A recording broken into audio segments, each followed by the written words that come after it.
السلام علیکم ویورز۔ اب میں آپ کی خدمت میں اپنا ایک مضمون پیش کرنے جا رہا ہوں جس کا عنوان ہے انسان بانجا بڑا اسکوپ ہے۔ تو شروع کرتے ہیں۔ انسان بانجا بڑا اسکوپ ہے۔ ایک دن جب میں گھر سے نکلا تو کافی جلدی میں تھا۔ مجھے بہت سے کام تھے جو مجھے آج ہی کرنے تھے۔ میں انہی کاموں کو ذہن میں ترتیب دیتے ہوئے تیزی سے قدم بڑھاتا ہوا بس سٹاپ کی طرف جا رہا تھا کہ اچانک ایک فکرہ میری سماعت سے ٹکرایا۔ انسان بانجا بڑا اسکوپ ہے۔ اس فکرے نے مجھے رکنے پر مجبور کر دیا۔ میں چلتے چلتے ایک قدم رکنے پر مجبور ہو گیا۔ واہ، کیا بات کہی ہے! انسان بانجا بڑا اسکوپ ہے۔ اس فکرے نے تو جیسے میری کایا ہی پلٹ دی۔ اس بات نے مجھے ضابطۂ حیات کے مرکزی اور بنیادی خیال تک رسائی عطا کر دی تھی۔ مجھے ایک لمحے میں جینے کا سلیقہ سکھا دیا تھا۔ میں آج بھی اس فکرے کے سحر سے آزاد نہیں ہو پایا۔ اکثر یہ فکرہ میرے ذہن میں گھوم جاتا ہے اور میں جھوم سا جاتا ہوں۔ راہ چلتے ہوئے یہ فکرہ ایک شخص نے اپنے بے تکلف دوست کی طرف اچھالا اور آگے بڑھ گیا، لیکن میں وہیں کا وہیں ٹھہر گیا۔ انسان بانجا بڑا سکوپ ہے۔ میں اپنی جگہ سے ایک قدم بھی آگے نہ بڑھ سکا۔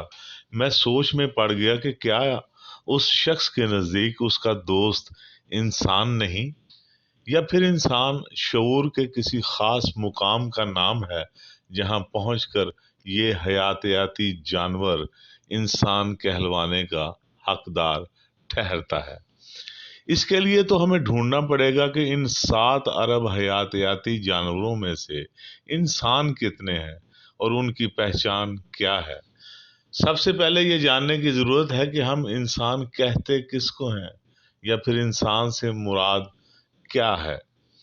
کیا انسان نام کی کوئی مخلوق وجود بھی رکھتی ہے، یا صرف اس کا ذکر کتابوں اور قصے کہانیوں تک ہی محدود ہے؟ یہ انسان آخر ہے کس بلا کا نام؟ اچانک میرے اندر کسی انسان سے ملنے کی تڑپ جاگ اٹھی اور میں سوچ میں پڑ گیا کہ انسان کو کہاں اور کیسے تلاش کیا جائے۔ میں اپنے تمام ضروری کام بھول چکا تھا اور اب صرف انسان کے متعلق ہی سوچ رہا تھا۔ مجھے خیال آیا کہ آنکھ کی پتلی کے اندر جو سیاہ تل ہے اسے بھی تو انسان کہتے ہیں، لیکن اس بات سے میری تسلی نہیں ہوئی۔ پھر خیال آیا کہ جو شخص اس سیاہ تل سے اپنا دیدار کرے وہ انسان ہو سکتا ہے، لیکن جو اپنا دیدار کرے گا اسے دوسرا نظر نہیں آ سکتا، اور جسے دوسرا نظر نہیں آتا وہ بیان کیا کرے گا، اور جو بیان نہیں کر سکتا اس کو ڈھونڈنا ناممکن ہے۔ پھر پتہ کیسے چلے؟ 7 ارب حیاتیاتی جانوروں میں سے کسی انسان کو تلاش کرنا ایسا ہی ہے جیسے بھوسے میں سے سوئی تلاش کرنا۔ اگر مان لیا جائے کہ یہ 7 ارب حیاتیاتی جانور ہیں تو پھر کہیں یہ انسان ان جانوروں کا کوئی خیال خام تو نہیں؟ کہیں ایسا تو نہیں انسان کا کوئی وجود ہی نہ ہو اور یہ سب ان حیاتیاتی جانوروں کا محض کوئی وہم ہو؟ کچھ سمجھ میں نہیں آ رہا۔ میں حیران ہوں کہ آج تک مجھے انسان کی حقیقت کے متعلق جاننے کا خیال کیوں نہیں آیا۔ ہم سب ہزاروں سالوں سے ایک دوسرے کو انسان سمجھتے آ رہے ہیں۔ ہر روز ہمارا ایک دوسرے سے واسطہ پڑتا ہے۔ ہر روز انسانیت پر لیکچر سننے کو ملتے ہیں۔ ہر روز انسان بننے پر زور دیا جاتا ہے اور انسانیت کا پرچار ہوتا ہے، لیکن کبھی کسی کا اس طرف دھیان ہی نہیں گیا کہ آخر انسان سے ہماری مراد کیا ہے۔ اچانک مجھے حدیث مبارک کے وہ الفاظ یاد آ گئے، الانسان سر وانا سرہ، انسان میرا راز ہے اور میں انسان کا راز ہوں۔ اس حدیث مبارک کے مطابق انسان وہ ہے جو خدا کا رازدان ہے، یعنی اب ہمیں اس ہستی کی تلاش کرنی پڑے گی جو خدا کا رازداں ہو۔ یہ تو اس سے بھی زیادہ مشکل کام ہے۔ ہم میں سے خدا کا رازدان کون ہو سکتا ہے؟ یہ تو ناممکن سی بات لگتی ہے۔ کیا کوئی خدا کا رازدان ہو سکتا ہے؟ کچھ سمجھ میں نہیں آ رہا۔ میں نے جیب سے سگریٹ نکال کر سلگائی اور بے چینی سے ٹہلنے لگا۔ کوئی راستہ تو ہوگا، میں بڑی بے چینی سے ٹہلتے ہوئے بڑبڑایا۔ اچانک میرے دل میں ایک خیال آیا اور میں خوشی سے جھوم اٹھا۔ ہاں ہاں، یہی بات ہے۔ ہاں، بالکل یہ بات ہے۔ خدا کا رازدان وہی ہو سکتا ہے جو اس کائنات کا رازداں ہو۔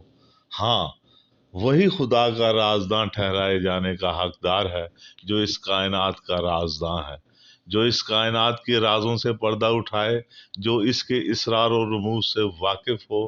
وہی خدا کا رازداں ہونے کا شرف حاصل کر سکتا ہے۔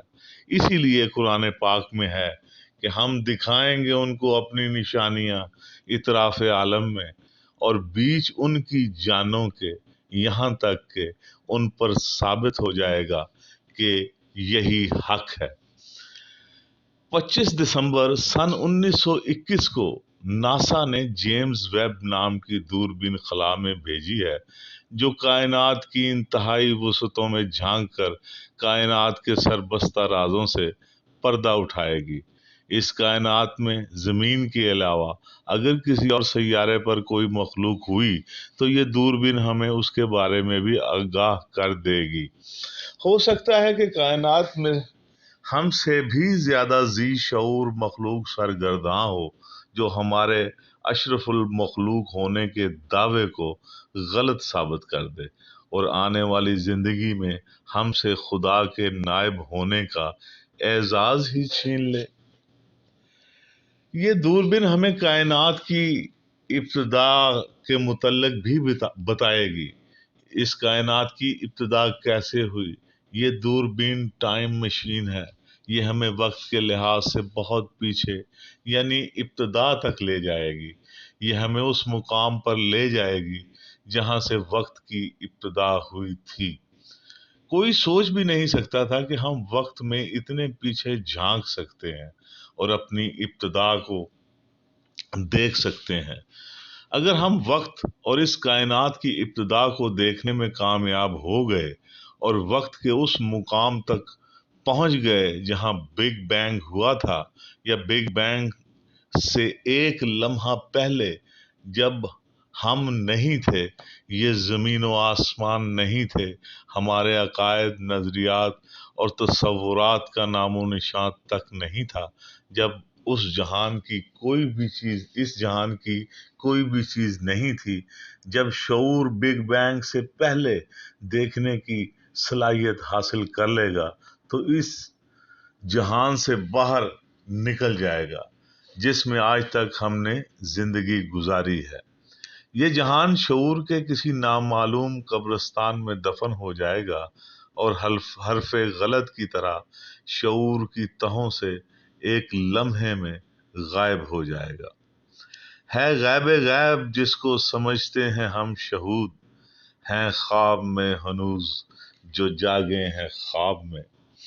اس لمحے جب ہم جاگیں گے تو لا محالہ ہم کسی اور ڈائمینشن اور ٹائم ٹنل میں داخل ہو چکے ہوں گے، کیونکہ موجودہ ڈائمینشن اور ٹائم ٹنل جس میں ہم آج تک زندگی گزارتے چلے آ رہے ہیں، اس کی ابتدا کسی اور ڈائمینشن اور ٹائم ٹنل کی انتہا تھی، اور موجودہ ٹائم ٹنل اور ڈائمینشن کی انتہا کسی اور ٹائم ٹنل اور ڈائمینشن کی ابتدا ہوگی۔ یہ وہ ورم ہول ہے جس کے ذریعے ہم نئی کائنات میں داخل ہو جائیں گے۔ ہر لحظہ نیا طور، نئی برق تجلی، اللہ کرے مرحلہ شوق نہ ہوتا ہے۔ حقیقت میں کوئی ابتدا نہیں، اس لیے کوئی انتہا نہیں۔ شعور ایک ٹائم ٹنل اور ڈائمینشن سے دوسری ٹائم ٹنل اور ڈائمینشن میں سفر کرتا ہے، اور ہر ٹائم ٹنل اور ڈائمینشن کے مطابق نتائج اخذ کرتا ہے۔ یہ سب کچھ صرف شعور میں ہوتا ہے، خارج میں نہیں۔ جس وقت ہم اس موجودہ ٹائم ٹنل اور ڈائمینشن سے نکل کر دوسری ٹائم ٹنل اور ڈائمینشن میں داخل ہوں گے، اس وقت ہماری موجودہ ٹائم ٹنل اور ڈائمینشن سے اخذ کیے گئے تمام کے تمام نتائج بے معنی ہو کر رہ جائیں گے۔ موجودہ نصاب اور مائنڈ سیٹ کسی کام کا نہیں رہے گا۔ یہاں کی کوئی چیز ہمارے کسی کام نہیں آئے گی، کیونکہ آپ کسی اور ٹائم ٹنل اور ڈائمینشن میں داخل ہو چکے ہوں گے، جہاں کے معیار، اصول اور ترجیحات یہاں سے بالکل مختلف ہوں گی۔ جیسا کہ خوابوں کی دنیا میں ہمارے معیار، اصول اور ترجیحات ہماری موجودہ روزمرہ کی زندگی سے مختلف ہوتے ہیں، اس وقت انسان کہ آج تک کے شعوری اور لاشعوری علم کا جنازہ نکل جائے گا اور موجودہ مائنڈ سیٹ پر ماتم کرنے کے علاوہ کوئی چارہ نہیں رہے گا۔ جب تک آپ کی فکر آپ کی گزشتہ فکر کا جنازہ نہ نکال دے، آپ کی پچھلی فکر کو دفن نہ کر دے اور آپ کو ورطۂ حیرت میں نہ ڈال دے، تو سمجھیں کہ آپ کی فکر آگے نہیں بڑھی۔ آگے بڑھنے کا مطلب ہی یہ ہے کہ سب کچھ پیچھے چھوڑ دینا۔ جس مقام پر آپ اس وقت کھڑے ہیں، اس کو پیچھے چھوڑ کر آگے بڑھ جانا۔ جس کائنات میں آپ رہ رہے ہیں، اس کو چھوڑ کر کسی اور کائنات میں داخل ہو جانا۔ کیا آپ میں یہ سب کچھ پیچھے چھوڑ کر آگے بڑھنے کا حوصلہ ہے؟ اقبال نے کہا تھا، خدا اس مسافر کا حوصلہ بڑھائے جو منزل کو ٹھکرائے منزل سمجھ کر۔ جیمز ویب دوربین کو مکمل فعال ہونے میں 6 ماہ لگیں گے، لیکن آج ہم اس موجودہ مائنڈ سیٹ اور اس موجودہ تصور حیات کو چھوڑنے کے لیے تیار ہیں۔ اپنے عقائد، نظریات اور تصورات جن کی پاداش میں ہم خون کی ندیاں بہانے سے بھی دریغ نہیں کرتے، کیا آج ہم ان سب کو چھوڑ سکتے ہیں؟ ہم نے چاند پر قدم رکھا ہے اور مریخ تک رسائی حاصل کر لی ہے، لیکن کیا ہم شعوری طور پر بھی اتنے بلند پرواز ہو سکتے ہیں کہ سائنس کی موجودہ ترقی کی رفتار کے ساتھ قدم ملا کر چل سکیں؟ کائنات کا ذرہ ذرہ ہر لمحے تبدیل ہو رہا ہے۔ ہمارا اپنا وجود ہر وقت تبدیلی کی طرف گامزن ہے۔ میڈیکل سائنس کہتی ہے کہ 7 سال میں انسان کا سارا وجود ہی تبدیل ہو جاتا ہے، اس کی جگہ نئے سیل لے لیتے ہیں، لیکن ہم شعوری طور پر وہیں کے وہیں کھڑے ہیں، وہی کے وہی پھٹیچر ڈارک ایج میں رہ رہے ہیں۔ یہ دنیا ہر دم نئی ہے، لیکن ہم شعوری طور پر صدیوں، ہزاروں اور لاکھوں سال پرانے ہیں۔ دنیا قدی بڈھی ہو گئی، آدم اجے ایانا۔ ہم نے آج تک اپنے آپ کو